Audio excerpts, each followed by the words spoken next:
What is going on, Dodger fans? Thank you guys so much for tuning in to another episode of the Incline Dodgers podcast presented by Tick, Pick, and Fansided. This is Kevin Klein on the microphone. The Los Angeles Dodgers and Philadelphia Phillies just battled it out in extra innings, and unfortunately, the Phillies take game one of this three-game set here at Dodgers Stadium. The Dodgers fall to 84-66. They're now just 2 games ahead of the San Diego Padres for first place in the National League West, and they're pretty much out of reach now to catching the Philadelphia Phillies for that 2 seed. So Jake Reiner, get your pants ready. We're going to be playing a wild card round for the first time in Dodgers history in terms of a best of 3 series. How you doing? Well, I'm glad I get to use my wild card pants, Kevin, because I don't get to wear them that often. I believe we had 1 wild card, but that was because of the COVID year in 2020. Yeah, we had the 3 games in 2020. I don't count. But okay, well, but yeah, it's unfortunate because this team is better than this, as we know. This team is way better than how they've performed throughout the year, and I was going to come on here and say tonight that because I was expecting the Dodgers to pull this one out against the Phillies. And the one take that I was going to have is that this was kind of like a playoff preview where you have 2 of the best teams in baseball battling it out. It's back and forth and kind of nip and tuck the whole way. The problem with this team is, and we saw it tonight, it's the bullpen. It's the inability to hold a lead. It's the inability to keep a game right where it is. This bullpen has been bad all year. And even Jack Dreyer, who has been reliable all year, picked a really bad time to be bad and give up a 2-run homer to the number 9 hitter. That is just unacceptable in a game like this. Bonda was bad too. I mean, they specifically brought him in the first inning to face Schwarber and Harper, and he gives up a home run to Schwarber and doesn't even make it out of the first inning. So just a bad job overall by the bullpen. And I think had the Dodgers won tonight, I probably would have said something along the lines of the offense bailed them out, and they're going to need the offense to bail them out if they want to go anywhere in October. It is going to be on the offense again. Last year, it was the offense and the bullpen. This year, it's the starting pitching and the offense is just going to have to bail out this just horrific bullpen. Funny enough, Tanner Scott was not part of the problem tonight. He actually pitched a scoreless inning. What a miracle, Kevin. Because he didn't have the lead. But you made a lot of good points. And then out of nowhere, I'm seeing the Coachella lineup was just dropped in September. So that's throwing me off. Why is Justin Bieber headlining Coachella? But anyways, Kevin, focus. Let's focus. So let us know in the comments how you feel about a potential Dodgers-Phillies National League Division Series, because if the Dodgers take care of business on their end in the wild card round series, right now it's looking pretty likely they're going to face the New York Mets. And we'll talk about that matchup in a little bit. I think it's worth kind of starting to dive into. But the San Francisco Giants are technically in it. We just saw the Dodgers take a 3-game set against them pretty comfortably and convincing in those last 2 games.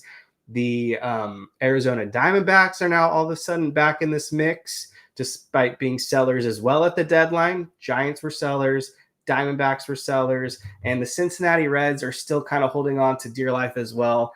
And the New York Mets, who were just in a complete free fall, finally cleaned up their act. They lost like 8 games in a row, which I think is good news for the Dodgers potentially.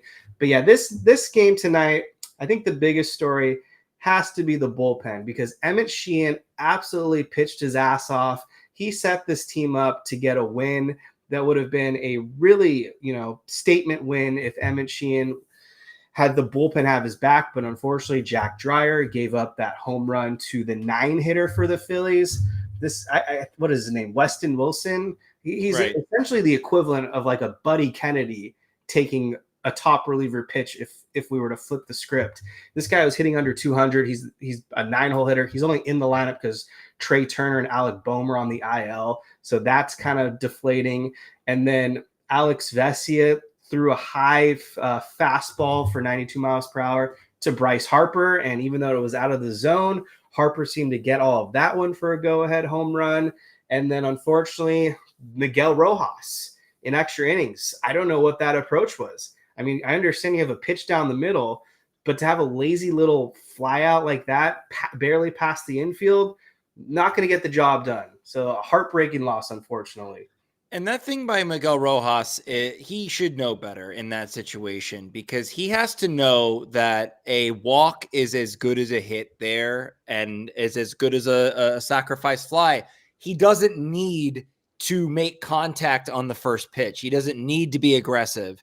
And that's one of my biggest pet peeves, Kevin. We talk about it all the time, is when the previous batter, Alex Call, works this amazing walk and is just battling, works this walk to bring up Miguel Rojas. And to be quite frank, Kevin, I was going to come on here and kind of make a seasons-long apology to Miguel Rojas because he's been so good for us this year.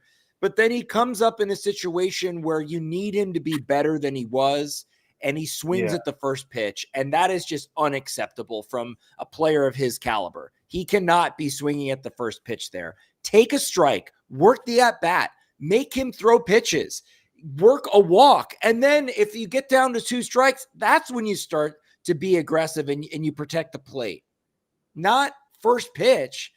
If you swing at the first pitch, it better be a line drive somewhere or a fly ball deep into the outfield, not an infield fly rule.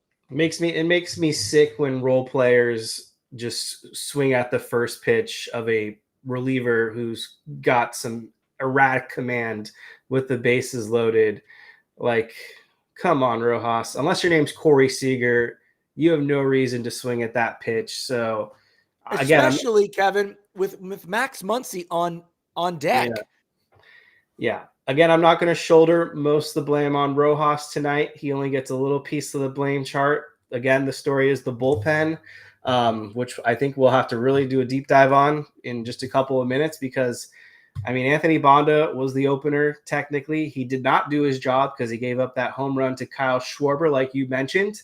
And I can't recall a season where we go a whole year without allowing Kyle Schwarber to not hit a home run against us. I feel like every year he gets at least one, if not more, home runs against us. The guy is always kind of killed us. Mean, he does. I mean, he's killed the whole league. So I mean, there's nothing really even in the past. But of course, you know, Joe and Jessica are just hyping up Bonda, and this is like a big brain moment for the Dodgers where they're like, you know, we want to simulate what it's going to be like for Emmett Sheehan to come out of the bullpen, which I don't mind because that's probably what's going to happen in the postseason. But they were hyping it up. Yeah, and they were hyping it up, and Bonda ends up giving up a home run to Schwarber, and then he gets pulled for Sheehan anyway. Can't make it out of the first inning. That's just already we're in a hole.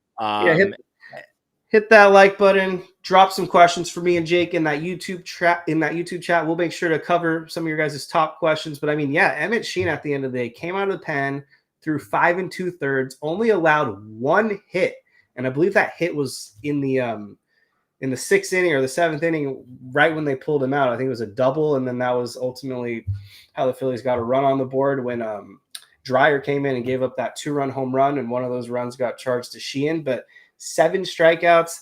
This guy is going to be a weapon out of the Dodgers bullpen.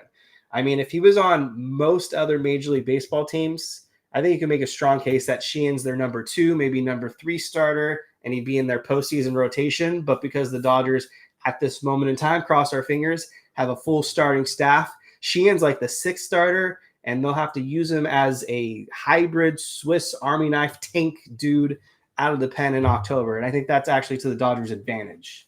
I agree. And I love using Emmett Sheehan as the weapon that they were talking about him as, because he's proven that he can do it. He can start games. He can come out of the bullpen. He is an electric weapon to have. And especially with how just horrible this bullpen has been at the back end of games. Treinen pitched well tonight, but he gave up a run in the extra innings, which kind of hurt. Kirby Yates has been terrible. Tanner Scott's been terrible. look, at this point, it's like, I think at the back end of these bullpens, I would go, and Dreyer was bad tonight, so that's an unfortunate example, but generally speaking, he's been good. But I feel like you gotta go with Enriquez, you gotta go with Dreyer, you gotta go with Sheehan, those guys that have been actually a lot better than the main guys out of the bullpen. I don't know what you think about this, Kevin, but do you agree that they should be going with kind of what they thought about at the beginning of the season with Trinan and Scott and Yates at the back end of this bullpen and Vesia? Or should they be mixing and matching more and using guys that have actually been good this year?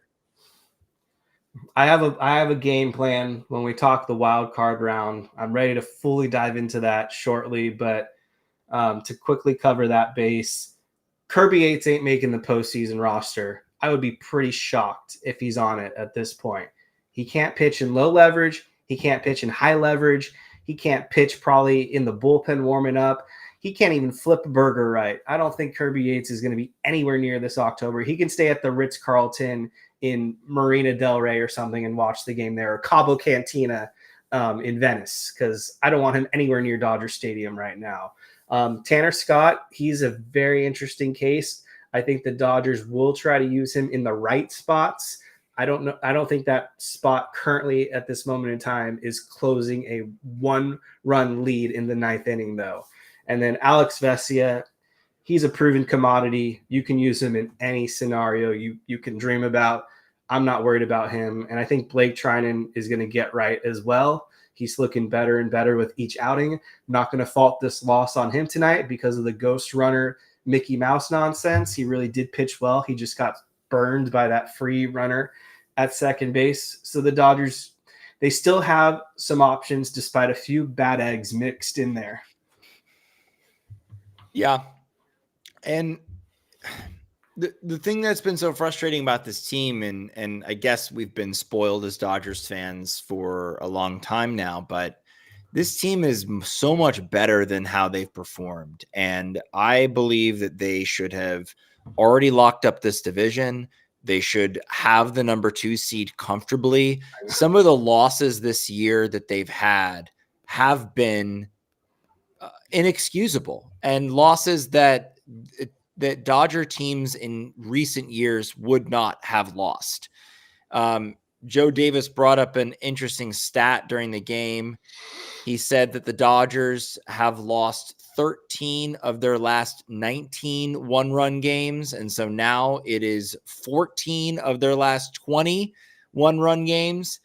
I don't know how many of those games they had the lead. They had the one-run lead, or they were down a run. But Kevin, what do you think of that stat? That is just not good. The Dodgers were so good at winning those close games last season, and this year it is a massive toss-up when they get into these one-run games. A lot of that's on Tanner Scott blowing his 8 or 10 saves or whatever it is this year. I think he's up to like an 11 home runs given up now. Got to double check the stat, but it's like a career high, and it's like nearly doubled last year. But yeah, but it's not just him though. I mean, I understand that he's Yates is awful. Bonda had some blowups in the first half. He's been much better now. It just feels like this Dodgers bullpen has not had a good month at all. It just every month there's new guys that seem to just hasn't had a good year. Exactly. But I wanted to kind of shift gears real quick towards some positives. Shout out Andy Pages. This is a guy everyone wanted to run out of town with their tiki torches back in early April, and he has been one of their best players through and through. I mean, he's had some slumps, as expected. Most younger ball players do. But when you hit a home run off Johan Duran, who was like 33 of 34 save opportunities at that moment in time, and you just pelt a solo home run to tie it up in the bottom of the 9th, I mean, that takes some big balls. I mean, he's got 25 home runs now, 81 RBIs, the 783 OPS. He's an interesting case because he's not very good on the road, but at Dodger Stadium, the guy is a slugger. Yeah, Andy Pages has been a godsend this year, and a guy that has come up in the clutch. He crushes it at Dodger Stadium, as we've talked about.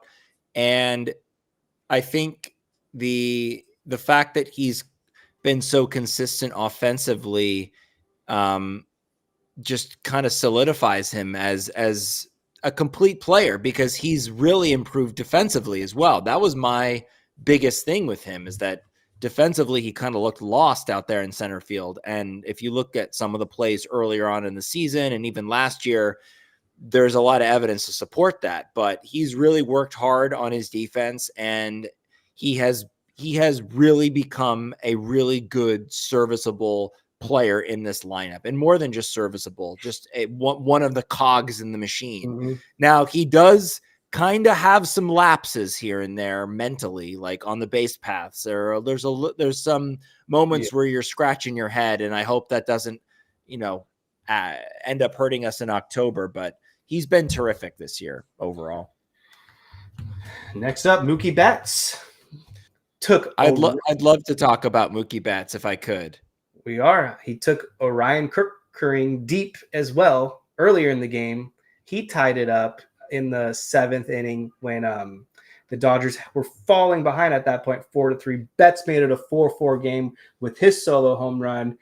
He's now turned his season in a pretty respectable one, up to 19 home runs, 78 RBIs, and a 746 OPS to go with a 263 batting average.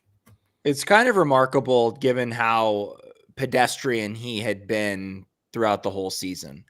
And I would love to issue a mini apology to him, because we, and me specifically, were getting on his case, because it was a frustrating watch. Him offensively, him learning shortstop, not really understanding that move. And of course, Mookie Betts, being the freak athlete that he is and the future Hall of Famer that he is, was able to learn shortstop in his, which is unheard of in Major League Baseball, and has become an above average shortstop at that. And now the offense has come around, and I am pleasantly surprised. Kevin mentioned his overall stats, but in his last 7 games, he's hitting .448 with a .471 on base percentage, 3 home runs, 13 RBIs. In his last 15 games, he's hitting .387 and just another great on base percentage. Charts. Yeah, his slugging his last 7 games is .862. His last 15 games, .726. I mean, he has been the Mookie Betts that we expect him to be. And it's going to take all of the superstars to be superstars for the Dodgers to make any kind of run in October. It just has to be. They have to come up big in big spots all the time. They're going to have to bail this bullpen out, and that is the only way this team is going to win games in October. They have to show up offensively. I am very confident in the starting rotation right now. Those guys are all studs, and they're pitching like aces. So I'm not so worried about that. But we know, Kevin, the offense can kind of just go away, and they forget how to hit with runners in scoring position. They forget how to hit with the bases loaded. That cannot really happen. They cannot afford to have nights where they don't show up, because the bullpen is just not that great this year. So they're going to have to bail them out. I want to see more games where the big three all collectively do damage in the same game. Freeman was very quiet tonight. Ohtani was relatively quiet.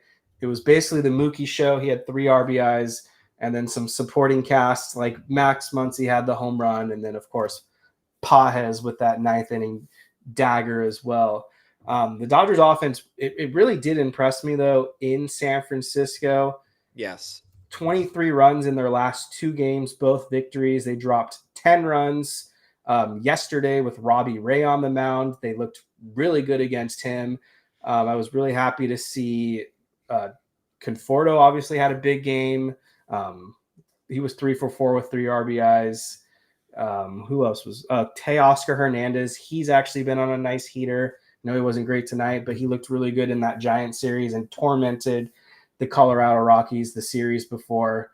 And Mookie Betts also had 3 runs scored yesterday, so part of your heater. And then Logan Webb, I mean, they got down early in that game, and they just completely annihilated the Giants ace, Logan Webb. Kershaw had an early deficit. I think it was a 4-1 score, and they absolutely just pummeled Logan Webb. They were resilient. Ohtani hit a home run. Teoscar had some clutch doubles. So, again, I was impressed with their offense tonight as well. It's just that bullpen. They need to really start to get it together. Yeah, and they got to get it together pretty damn quick. That Giants series, going back to it, was very encouraging, I think, from a lot of standpoints, like you mentioned. Very resilient, too, coming off the first game where they should have won, but then Tanner Scott happened and gave up a walk-off grand slam. And, I mean, Jesus Christ. I think he might be tipping his pitches at this point. I don't really know what else to say other than that. I mean, he's just throwing. Yeah. You're not the first to say he's tipping his pitches, but like, to figure that out by now that he's tipping his pitches. I mean, it's middle September and he's been bad for months. Yeah, you would think so. I think, I would hope so. I don't know. I mean, it's so baffling to me why he's been so bad. I mean, is it tipping his pitches? Is it a mental thing? I mean, it could be a mental thing for him. I think so. Just lack of confidence. But Max Muncy, to me this year, Kevin, has been kind of a remarkable story because at no point from the many IL stints that he's had since, at no point after coming off the IL has he lost a step. He has had an amazing year. He's only played in 94 games, but he has a 386 on base percentage, an 867 OPS. He has 18 home runs, hit one of those tonight. The Dodgers need him in the lineup. They're not going to survive October without Max Muncy. They barely survived the season without him. So I'm just saying Max Muncy is the heart of this lineup, believe it or not. I know that they have many, many superstars on it, but the way he approaches at bats, the way he comes up in the clutch, and unfortunately tonight it just didn't happen, but I put that on Miguel Rojas, not Muncy, because Muncy already hit a home run in this game. But night in, night out, he gives you a tough at bat. He's a tough out. And I'm just blown away with how consistent he's been given all the time off he's had this year. Yeah, no, absolutely. He's been obviously super underrated and a key cog in the Dodgers machine. He makes things go, and they just, for whatever reason, as deep as their lineup is, when he's out of it, they just don't gel as opposed to when he's in it. I wanted to talk about Yoshinobu Yamamoto, unless you had anything else to add about Muncy. No, let's talk about Yamamoto. So I'm glad you brought up that game because, it ended with a Patrick Bailey grand slam. I didn't really like that pitch that Tanner Scott threw to Bailey in the first place. I mean, he threw a fastball pretty much up and down the center in Bailey's wheelhouse. It was easy for him to get the bat on the ball, and he absolutely creamed it for a walk-off grand slam. And it was just weird because his approach against Jung-Hoo Lee I thought was brilliant. He got screwed because the umpire didn't call that strikeout and thought it was a foul tip that hit the dirt when it was clearly caught. So I think that may have threw Scott off a little bit, but that was a beautiful approach. And then he just goes the complete opposite to Bailey, and it backfired. But yeah, to Yamamoto, it's, I feel for the guy because he's having a really great season, probably Cy Young worthy if it was the right year. 2.66 ERA. His last 3 games, the guy has just been, I think, pitching his best baseball of the entire season, which is absolutely encouraging heading into October. 3 consecutive starts now where he's recorded exactly 10 strikeouts. In the middle start at Baltimore, obviously took a no-hitter up until the very last out when Jackson Holiday hit that home run, unfortunately, and then Tanner Scott happened and Trinan happened. And then on the 12th against the Giants, threw again 7 innings of just 1-run ball and couldn't get any run support. So he's getting no run support. I mean, you look at these 3 games, the Dodgers, I think, lost all of them. Dodgers have scored like 2 or 3 runs of total support for him. and he gave up just 1 run in each of these starts. So this is what I'm talking about. That just, they're going to lose in October if that happens. They just are. They cannot leave Yamamoto out to hang out to dry. I'm talking about the offense and the bullpen. I mean, that game in Baltimore where he took a no-hitter, the final out is all he needed. And then Jackson Holiday hits a freaking shot. And first of all, I blame Andy Paez. What are you doing playing the carom there? What are you doing? You're up by 3 runs and there's 2 outs. Go for the ball, make a play on it, and figure it out afterwards. Even if he hits an inside the park home run, who gives a shit? You're still up by 2 runs. I hated that. And then the bullpen happens with Treinen was awful, and Tanner Scott was even worse. That is my fear for October, is that you get one of these brilliant starts from Yamamoto, and he's had a number of brilliant starts this year, all go to waste. And how many times has Tanner Scott been on the other end of it? It's kind of insane how many times that's happened this year.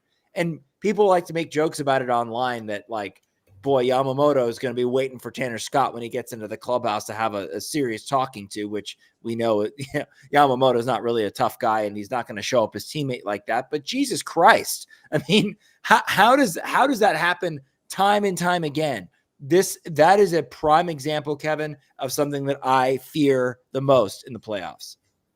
Yeah, he's up there for one of the worst run supports in all of Major League Baseball, and he's done pretty much all he can to hold the Dodgers in a comfortable position 90+% of his starts. But I don't think this is any hot take here. We're probably playing the wild card round. He's my game 1 starter. Yeah, there's no other option in my opinion. He's earned it. He's been there every single turn in the rotation. He's been absolutely brilliant, and he won you the World Series last year with his stellar pitching. So he is the number 1 starter for me as well. Let me ask you this. So they're going to have to play a second game no matter what. Who are you starting game 2? Let's say it's the Mets. Well, I would say that blindly I would pick Snell. Okay. But well, actually, you know what? I was going to say, like, I don't know how many lefties they have that are great. I mean, they've got Soto, but after that, not really a lot. Right.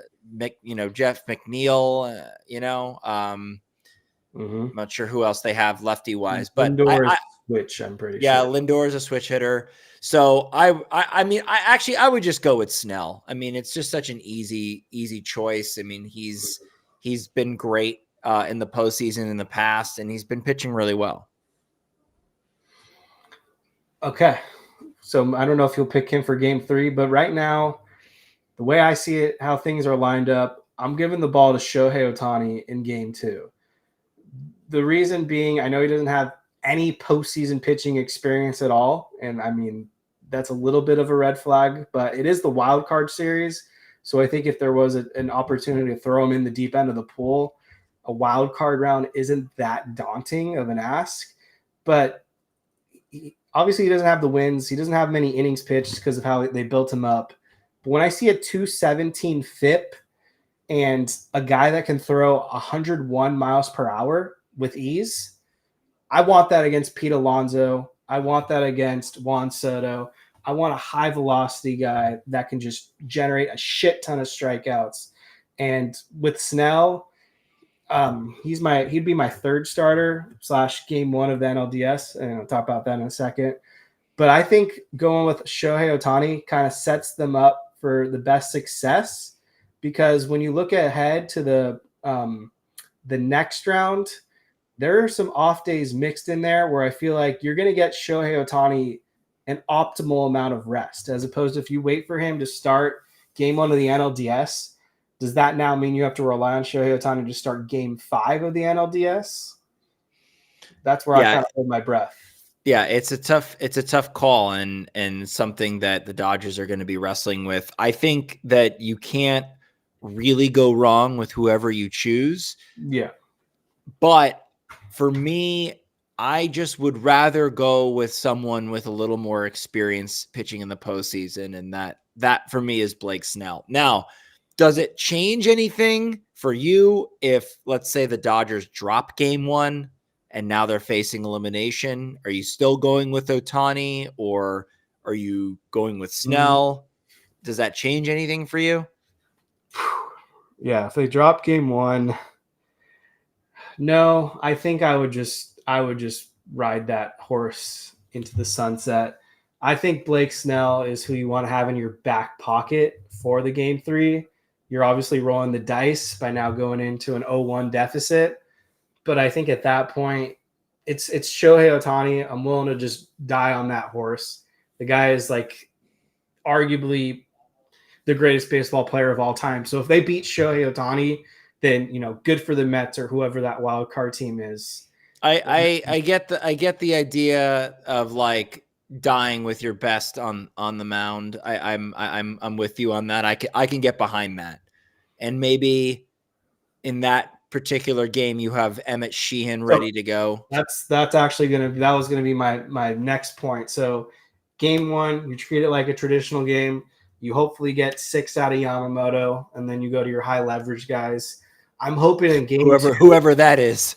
Yeah, so it'd be like Vesia, Trinan, Dreyer, etc. And then game 2, you go Ohtani probably for 5, and then hopefully the Dodgers are in a lead or a comfortable position, and then I'm just handing that ball to Emmett Sheehan, and I'm letting him close that game out if he can. Yeah, I think the Dodgers should be using Sheehan and Robleski like that. That they have proven that they are elite level pitchers, and that's saying a lot because of the names in this bullpen.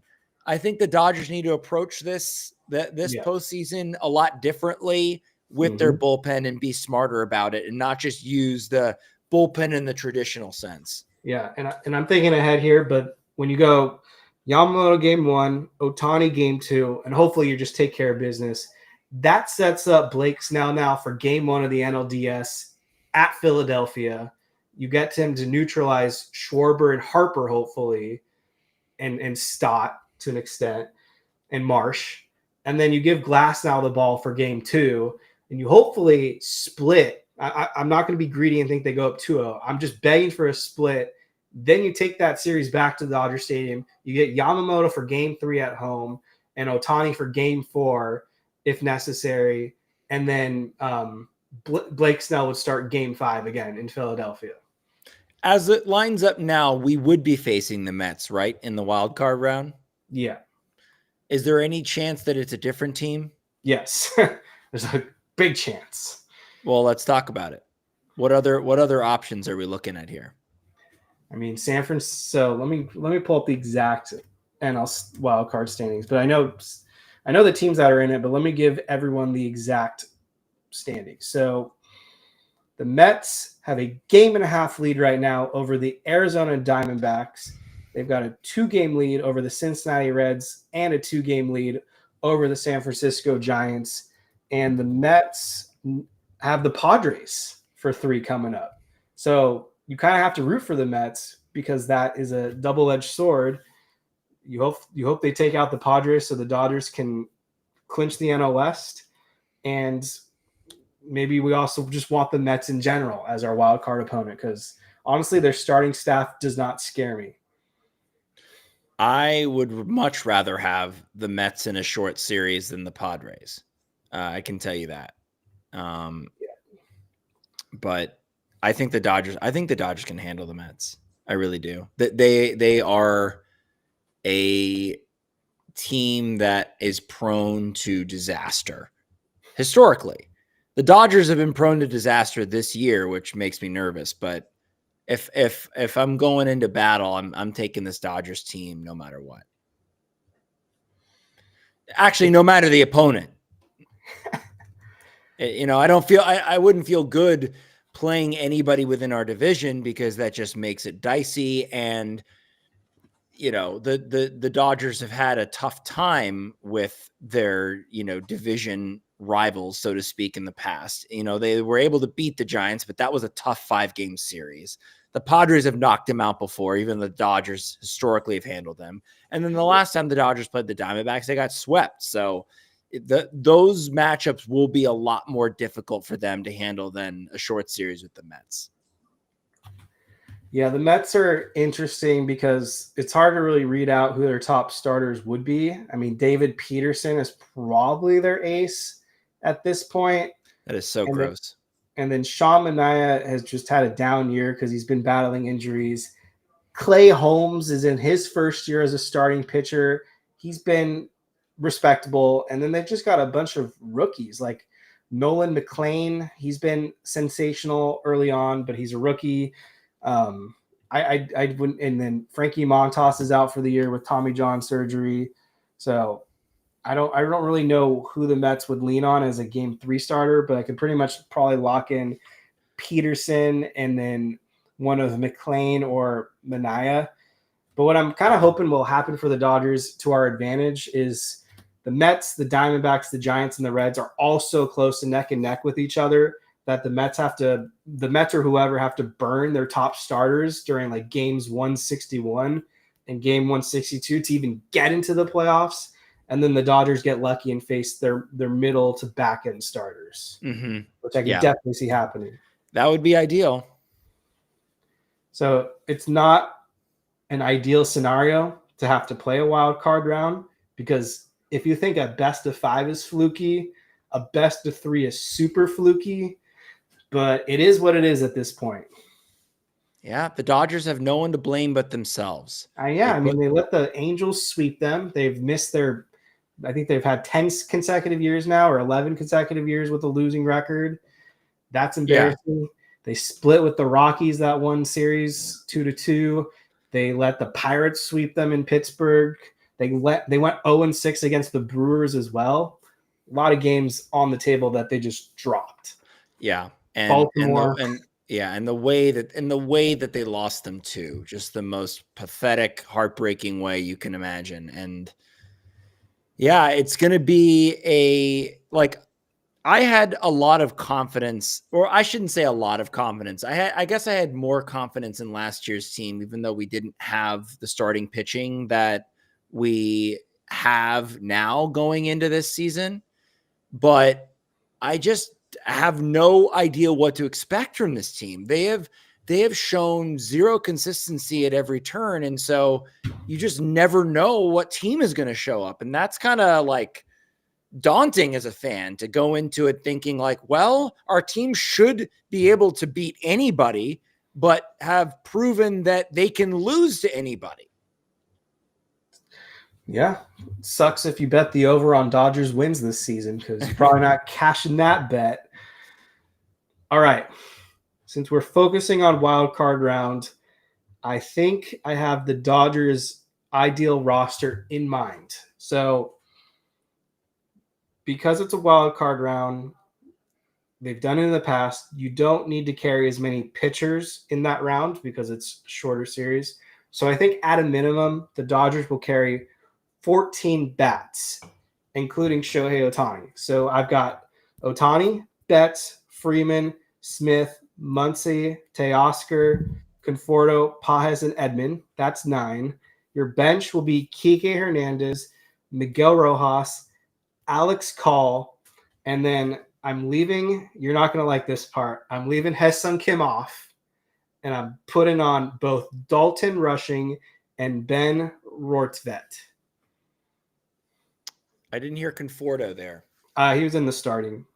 Oh, sorry. Must have missed that. Yeah, it's not that I like it or don't like the fact that Ha-Seong Kim is not on your postseason roster, or may not make the actual postseason roster. He just kind of fell off, Really the injury really hurt him. I truly believe that Dave Roberts hurt him a lot this year. He should have been in the lineup every single day and just ride it. They should have just rode the hot streak until it went out. And instead it was in the lineup one day, out of the lineup the next. He had a big night one night. He's sitting the next day. He's getting pinch hit for in weird situations. And he's a rookie coming over from Korea. He's never been here before, learning everything. I mean, Jesus, to me, it's like if they had him going at a good clip, then they should have just stuck with that and said, "Thank God we got this." Instead, they just played it badly. My analogy with Kim is, think of a piece of meat. You buy it from the store fresh. You put it in the freezer. Then you take it out of the freezer and you defrost it. But then you put it back in the freezer, and then you defrost it again. Now you're kind of risking the chance of some bacteria infections, and you just keep putting Kim back in the freezer and taking him out. And now you've got like this really gross infected piece of meat that is Kim's season. The OPS has fallen to 694. The 283 batting average is completely deceiving at this point, because over his last 30 games, he's batting 169. He's got 30 strikeouts in 71 at-bats.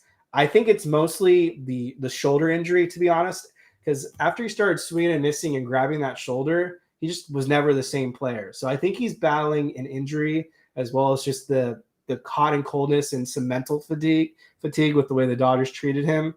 But I think he's a lost cause at this point. I just don't see how the Dodgers can really incorporate him in their lineup right now. And so my thought process here is, you kind of need a power bat off the bench. And given that they didn't really trade for one at the deadline, Dalton Rushing kind of fits that mold and is all you really have. But if you're going to bat Dalton Rushing in a pinch hit opportunity, then you're going to need to have a backup catcher, because if Smith gets hurt because he's battling his wrist and arm injuries, and then you wasted Rushing, now you don't have a catcher. So I think that's where you use that opportunity to have that 14th spot, and Rortvet's that guy. You don't need him to start in October, but he's a great emergency option to have in case you need him. I agree. I think Rortvet has been a very, very serviceable backup catcher. The pitchers seem to like him. Tyler Glasnow, after one of his starts, went on a podcast and was talking about how he just completely trusted Rortvet the entire time. And that is a testament to how good Ben is, because he joined this team in an emergency capacity. They called him up, and he has been very good behind the plate. And even though he's, still hitting like 160 or whatever, like, he's had some clutch hits. He's had some clutch bunts. He had a clutch ground out tonight to move the runner over after he, couldn't get the bunt down. He has been everything that the Dodgers have asked for. So I am very much on board with having him in on the roster. Now, my only argument, let's say, for Kim would be to have a guy that you can pinch run and have speed late in a game when you need it. That would be my only argument for him. And Rushing, to me, just isn't a big enough bat to warrant like that conversation, but I could totally see them carrying three catchers with the Will Smith situation. Now, how do we feel about that? Because that is kind of worrying me at this point as to what the real condition is for Will Smith and if he'll be good to go for the playoffs. Yeah, I think especially in the first two rounds, you can't even risk it. You have to carry three catchers for that Will Smith concern, let alone, because if he's scratched for a game and now all you have is Dalton Rushing, well, we just saw it a few days ago. What happens if Dalton Rushing bounces another baseball off his shin? They're going to have nobody. And if you remove Smith or Rushing off the postseason roster for the next game to put in a Rortvet if he's not on there, or Chucky Robinson, well, now all of a sudden the Smith Rushing, whoever is injured, isn't eligible to play in the next round. They have to wait until the Dodgers advance an additional round. So I think it's just for insurance until we get better clarity of where Will Smith's health truly is, because I don't think anyone actually knows except for the Dodgers. I'm flying under the assumption right now and keeping it on my radar. You need to have as much insurance policies as possible. And Rortvet's still hitting over 300 as a Dodger, so I'm riding that. I'm riding that hot streak. Yeah. Oh, okay. I guess I didn't factor in him having played for any other team this year. And I saw his batting average flash across the screen tonight. And I was like, he's hitting 169. Like, I feel like he's hit a lot better for the Dodgers. Yeah. So the fact that he's hitting over 300, I mean, there you go. I mean, he's just been a really nice addition to this team. It makes you wonder though, like, why didn't they give Ryan Ward a shot at all this year? Like, how great would that have been had they called him up and he just, burst onto the scene, and then they could have him as an additional bat off the bench, or could have cut Conforto completely, which by now it's like, you give a major league player enough at bats, they're going to figure something out. And so Conforto's been a little bit better as of late, but I still don't trust him up there. Yeah, I think you have to move past the Ryan Ward talk at this point. I hope he likes Korean barbecue, because he's probably off to the KBO. No, I'm not. I'm not advocating for him now, but I'm just saying what a missed opportunity that was this year. They wanted Justin Dean to warm the bench instead. I don't know what to tell you. I know it's for no reason too. It's like there was no good reason to keep him down there. I mean, I feel bad for Ryan Ward. It's like, what more can you do? Like, yeah. They had injuries, and you're the best hitter in AAA, and they still wouldn't call you up. Like, I think he's a free agent at the end of the year. I would stay clear and go to a different organization and hope that you can get that major league salary. So appreciate you, Ward, for what you did in Oklahoma City, but I think it's in your best interest to move on. Here's another take, and I don't think it's out of line. I expect Clayton Kershaw to be left off the wild card round. Yeah, I could see that. They don't really need him. Yeah. He's not going to be starting a game. I don't really know what role Clayton Kershaw has on this team, because if I'm picking a lefty long reliever to come out of the bullpen, I kind of want Robleski at this point. Yeah, I think Robleski makes far more sense, especially in high leverage. But I think if the Dodgers get to the NLDS, that's when they'll add Kershaw on, and he'll kind of just serve as that a cross between a Landon Knack and Brent Honeywell. Like, if someone is not doing well, they say, go in there, Kershaw, and eat some innings. And I think that's kind of his role, unfortunately, unless there's an injury. But yeah, you don't need him on the wild card round, because you only really need to carry 3 starting pitchers. I don't even know if they'll have Tyler Glasnow on the wild card round roster, to be honest, if they don't view him as the potential starter in any of those games. So that'll be interesting. I think they're going to emphasize carrying more bats, and they'll have their bullpen arms. Any other thoughts in terms of relievers like you just don't want to see them on, or someone like you're advocating should be on? I think I would advocate to leave Kirby Yates off, like you were saying. I don't think that he's you can trust him there. It's unfortunate, because you would like to. To me, like, in terms of the postseason, in terms of relievers, like, I would like to be able to rely on the veterans and rely on the older guys in the bullpen. It worked for us last year. Those guys were amazing down the stretch and in the postseason. But Kirby has just been so bad this year that I just don't see a world in which he makes it onto this postseason roster. I don't know what role you would have him as, because you have guys like Robleski and Sheehan for those long man roles. And so then you get into like the 5th, 6th inning, and you don't want Kirby Yates out there. There are other options that I would rather have in those situations than him.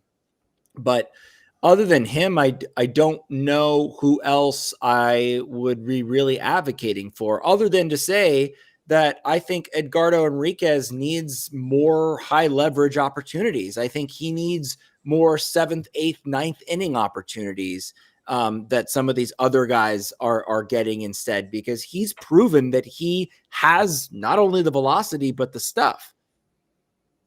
Yeah, he has the best stuff of all Dodgers relievers. His stuff plus grades out as the best per Fangraphs. It's like in the 130s. I agree with you. He definitely should get some more high leverage reps. I think he's pretty much a lock now to make the Dodgers playoff roster. I just don't think Yates is going to make it. An interesting saga with like 2 weeks left is what are the Dodgers going to do with Roki Sasaki? Because he's flown out to Los Angeles now twice to sit down with the Dodgers management and discuss what do I have to do? What is my role going to be to get back onto this major league roster? And his last outing in Oklahoma City, he went like 4 innings, had 8 strikeouts. Then he went out there for a 5th inning and got into some trouble, gave up some runs. They blamed it on a hamstring tightness injury. And so now he's going to make another appearance in Oklahoma City, and then the Dodgers will reevaluate what they got to do with him. Does he have a shot to make this Dodgers playoff roster as a reliever? No, I don't think he does. I don't know who you would want him to be in there over. He doesn't have any relief experience major league wise. I don't know about him being in Japan, but he's a starting pitcher, and you're not going to start him over anybody else, and you're not going to bring him out of the bullpen over anybody else. He has shown time and time again in the very limited outings that he's had, it's too big for him at this point. It's just the lights are just too bright for him, and that's okay right now. But if I were this Dodgers organization, I would say, listen, Roki, we appreciate you battling back from injury, trying to get back to being major league ready, but we'll see you next year in spring training. And let's try this again, because I just don't see who you would have him in there over these guys that actually have experience coming out of the bullpen.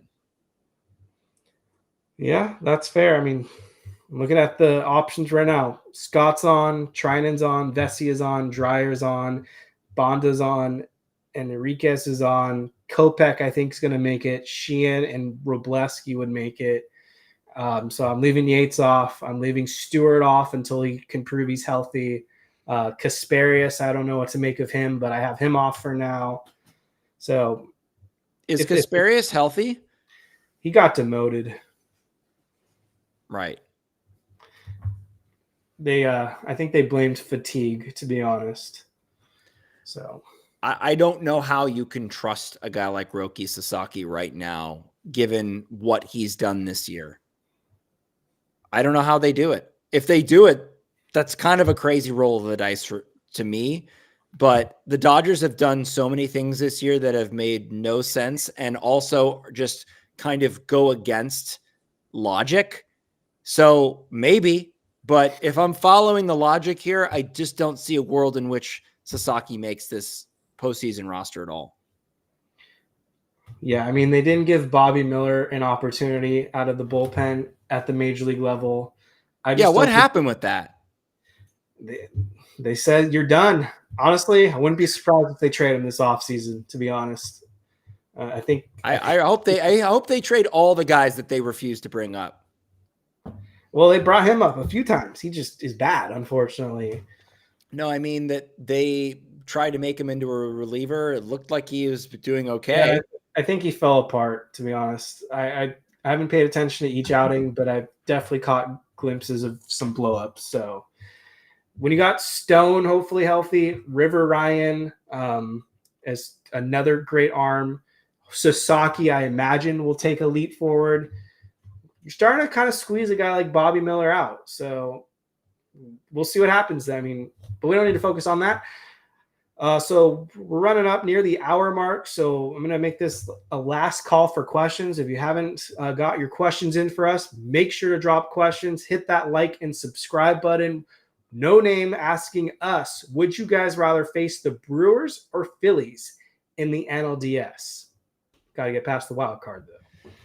That's a tough call because the Brewers have been so good against us this year and have really dominated us. And I think in terms of a team that we would have a better chance of beating just roster wise, I would want to play the Phillies maybe, but it's kind of a pick your poison situation because do you really want the opportunity to go into Citizens Bank Park and play a Phillies team at home in that environment? I don't think so. That just seems like hell to me. But again, It's like the Brewers have dominated us this year. On the other side, right, is the fact that the Dodgers have historically dominated the Brewers in the playoffs, whereas the Dodgers have had more of an issue with the Phillies. But, that's why it's kind of a pick your poison situation. I mean, let's not act like the Phillies don't dominate us too. They always have our number especially when we go on the road at Philadelphia. I think last season they just flat out swept us, and it wasn't even close. I'm trying to remember how we did against them this year. I think we lost the series as well, but I'm honestly blacking out. Anyways, 08, 09, if you remember those years, that was absolutely miserable going to Citizens Bank Park. The Phillies basically would beat us every playoff game when we were the road team. I don't want to revisit that because I look at this Phillies team right now. Even though they lost Wheeler for the year, Christopher Sanchez pitched like an all-star. And Nola too, right? Or no? What about Nola? Didn't they lose him? The only thing they lost him to is ass because he's been awful. He's healthy, but he's not pitching. Oh, yet. I thought he was hurt. I guess he's just hurt. Been that bad. Came back. Oh. Christopher Sanchez pitching like a Cy Young candidate. We're going to see him in a day or two. Ranger Suarez has always kind of been a sneaky under the radar top arm, in my opinion. Pitched a quality start pretty much today. He was solid.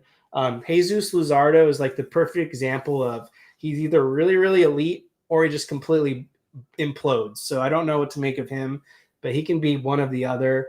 And then I don't know if the Phillies are going to go with playoff Buehler and just say, fuck it, we're going with Walker Buehler in the playoffs. I don't think they're going to pitch Aaron Nola with how bad he's been. And I don't know if Taijuan Walker is who they'd want to go for game 4. So it'll be interesting to see if the Phillies, if there is a game 4. To me, the Dodgers match up better against the Phillies because of all that left-handed pitching. I honestly am not scared of the Brewers lineup. Like, if I'm going to be beat by Christian Yelich, then so be it. Because I look up and down that Phillies lineup, and they've got some great bats. Obviously, Jackson Chourio is a great up-and-coming talent, and Bryce Terang is good. But, like, through and through, that Brewers lineup is it just does not move me.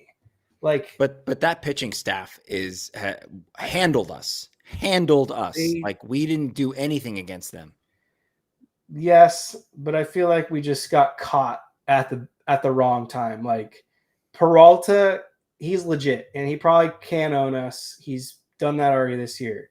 But, like, are we going to really get shut down by Brandon Woodruff, who was good, but he was really, really good, but he's coming off that shoulder surgery and hasn't pitched a whole lot this season? Are we going to really be shut down by Jacob Mizorowski again, who now has a 4.35 ERA and is the least deserving all-star of all time? Are we really going to be shut down by Jose Quintana? Yes. I really have a hard time seeing the Brewers beating us. Like, I'm looking at the lineup. It's like William Contreras, pretty solid catcher. First baseman, Andrew Vaughn. I feel like he cooled off. I might be wrong, but I'm fairly certain he's cooled off and his Mickey Mouse Linsanity run is over. They've got Caleb Durbin. They've got Joey Ortiz. They've got Jake Bowers. They've got Chourio, Isaac Collins, Frelick, Yelich. I just, maybe I'm biased here, but the Phillies lineup, especially if they get a healthy Trey Turner, Schwarber, Turner, Harper, Marsh, Castellanos if he's in there, JT Realmuto, that just moves me a lot more. I agree. I think that the Phillies lineup is much scarier than the Brewers lineup. I'm just saying that the Brewers, for whatever reason, had our number this year. So I think either situation isn't ideal for us. But I guess based on the history that the Dodgers have had against the Brewers in the playoffs, they've handled them before. They also beat them in 2020 in that 3-game series. They beat them in the 7-game series in 2018. So they've had a lot of experience against the Brewers and have kind of handled them, whereas the Phillies have owned the Dodgers in the playoffs as of recent years.